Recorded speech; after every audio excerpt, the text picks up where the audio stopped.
Practically everyone who incarnates forgets that they have a spiritual purpose. Love is everything, only there is no thing. Love is all, and all is pure energy in abundance, boundless, limitless, and in infinite profusion, bountifully providing for all your needs and desires. As humans experiencing the dream illusion of separation, this does not appear to be a valid statement, because in form, limits are normal. To be in form is to be in a state of limitation. In fact, in today's world, limits are endemic, prevalent, sweeping, and leading many to wonder how life on Earth will be maintained when you come up against the major ones that finally prevent further expansion, as demands for clean water, fresh food, and energy appear to be very rapidly indeed outstripping your ability to find new reserves to satisfy your human earthly needs. But, as your life and form is simply a dream from which you are awakening, truly there are no limits. They will dissolve with the dream as you awaken into the reality of infinite abundance. It is very difficult for you to believe that this is possible because you have been fed the story of shortage and limitation since infancy for many generations, and it is deeply ingrained in the collective psyche. It is unconscious as a belief, and that it appears to be a scientifically proven fact. And when viewed from your conditioned, confused, and constrained awareness, it is factually true. However, as the collective awareness expands, it is becoming quite clear that there are many other ways of dealing with these seemingly major and intractable issues that will present you with very practical means to resolve them. We therefore come back to that initial statement in the book A Course in Miracles: nothing real can be threatened, nothing unreal exists. Herein lies the peace of God. No one is unreal. Life is eternally at peace with itself in a state of constant creative joy. The state of separation, the dream or illusion in which it seems you are immersed until death terminates your human existence, was an attempt by the Son of God to prove he could live completely free of any connection to Source, his Father. But as Source is all that exists, obviously independence or separation is impossible, and the seemingly very real experience of that state is totally illusory. Meanwhile, as you engage with that unreal state, believing in it utterly and completely as so many still do, you can and do experience, by your own free will choices, anxiety, fear, pain, suffering, and the feelings and emotions that make it seem real. Of course, you also experience joy and happiness, but you mostly focus on the negative aspects of life and form, and spend much time trying to alleviate or remove them. That is like trying to remove down while retaining up. Opposites have to be integrated, made one, because they are completely interdependent.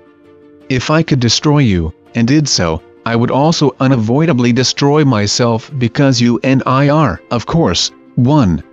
Wars and conflicts are simply attempts to do just that, and, of course, they fail because you, me, are opposites, and can only be integrated because the destruction of anything real is impossible.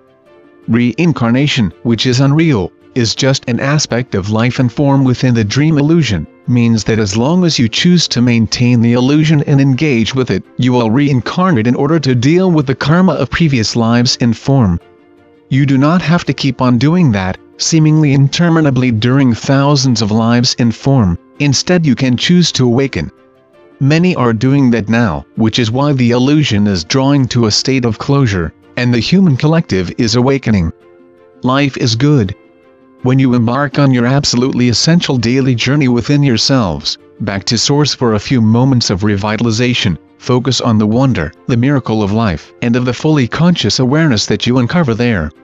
When you allow yourselves to stay deep within yourselves long enough for your minds to have pauses between thoughts, to give yourselves moments of peace when nothing is going on, you will find that your physical energy is much restored, so that continuing with the daily business of being human becomes less demanding.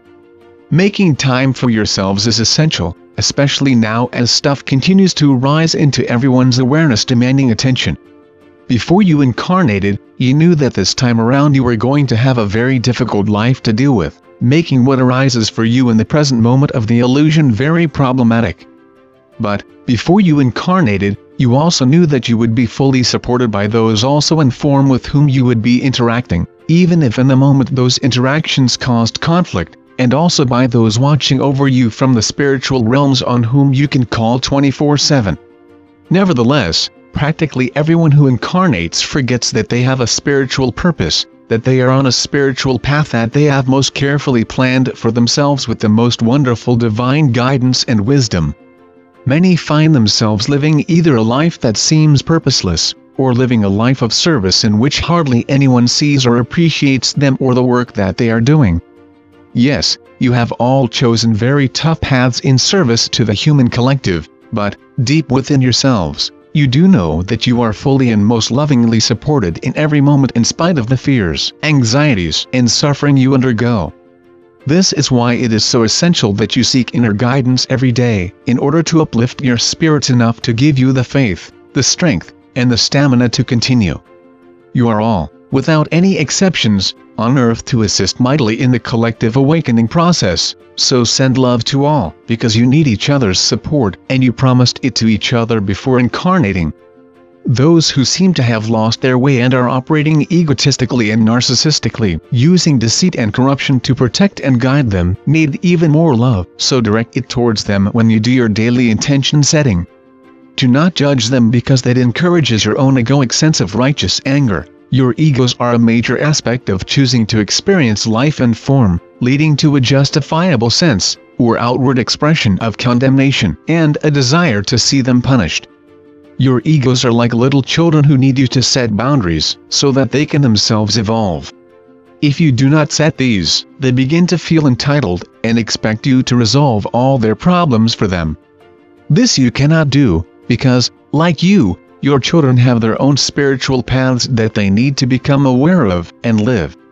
This is what human evolution is all about. And your egos are just split off parts of your minds that will be integrated into the one mind as you awaken. Thousands of generations of humanity have passed, and human evolution has moved forwards and backwards many, many times.